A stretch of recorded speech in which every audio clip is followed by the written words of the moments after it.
Los conjuntos numéricos. Bueno, los conjuntos numéricos son la herramienta principal, es con lo que trabajamos cada día, ¿cierto? Es, digamos, el fundamento de todo el inicio de la matemática.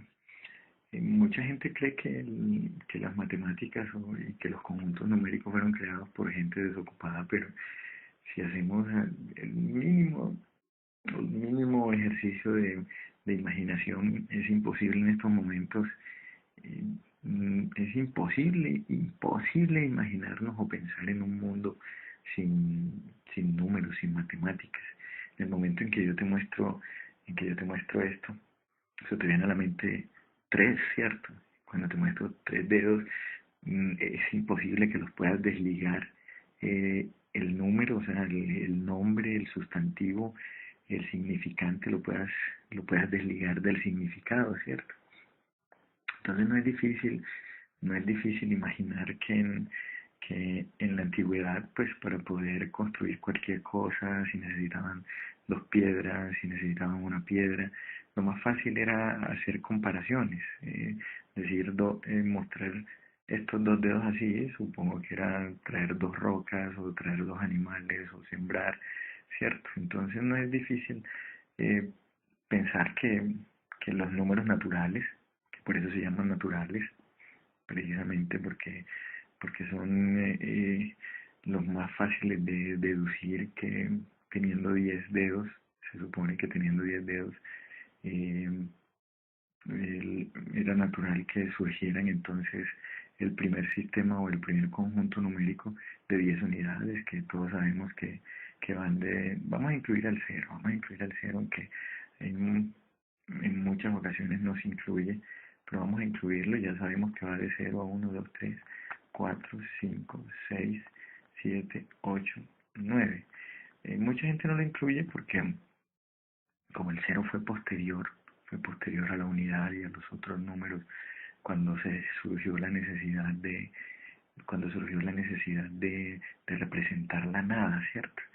Pero vamos a incluirlo porque en estos momentos, en la edad moderna, sí está incluido en el sistema de números naturales el cero, ¿cierto? Y miren que tenemos 10 unidades en nuestro sistema decimal, el sistema numérico. Todo funcionó perfectamente durante mucho tiempo. Es que si tú ves, podíamos hacer sumas, podíamos decir 2 más 3, podíamos decir 5 más 2, podíamos decir 9 más 1, etcétera, ¿cierto? Pero haciendo pues un ejercicio de imaginación, pues supongo que en algún momento alguien dijo esto: 5 menos 7. Y ahí se creó una necesidad. ¿Por qué? Porque ¿cuántos si no existían, si todos los números eran positivos? ¿Cómo podía yo hacer esta resta? ¿Cómo a una cantidad más pequeña le podía quedar una más grande, le podía quitar una más grande? Ahí entonces surgió la necesidad de crear los números enteros, que van desde menos infinito, ¿cierto?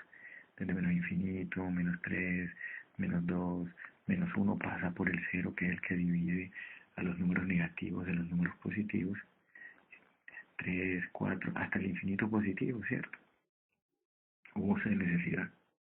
Y aquí también entonces sí pudieron hacer todas las operaciones necesarias, menos 3, menos 7, pudieron hacer menos 5 más 2, pudieron hacer 8 más 3, y todo funcionó perfectamente durante mucho tiempo. Este sistema le dio solución al requerimiento que teníamos acá, ¿cierto? Igual, de todos modos, ustedes saben que si vas a representar una profundidad, eh, una profundidad lo vas a hacer con un número negativo, que si vas a representar una baja de temperatura lo vas a hacer con un número negativo. Entonces era absolutamente necesario, o para saber cuánto queda debiendo. Los números negativos surgieron como una necesidad.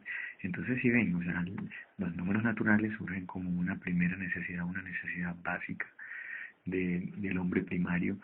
Luego surge la necesidad de tener números negativos y números positivos porque existían las cantidades negativas. Y esto funcionó perfectamente durante un tiempo, le dio solución a todo. Pero ¿qué pasó cuando el hombre se dio cuenta de que las cosas se podían fraccionar? De que si tenías un ladrillo lo podías partir en dos, de que si tenías un terreno lo podías partir en muchas y muchas, en muchas partes. Entonces hubo la necesidad de decir, tenemos que quebrar o fraccionar o partir estos números que en estos momentos están enteros. Y ahí surgieron los números racionales, ¿cierto?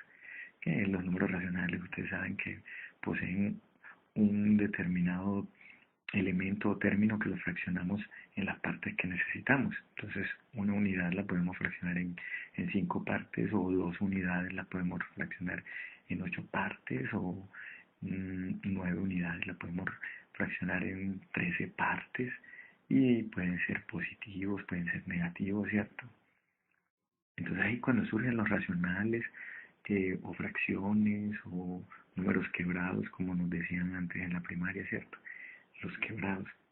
Aquí es donde nos tenemos que detener un momento, porque y las operaciones con los quebrados son las que más problemas nos ponen, o lo que más se nos olvida, porque comúnmente no lo estamos necesitando, pero en el momento en que vamos a enfrentarnos a problemas de álgebra son absolutamente necesarias.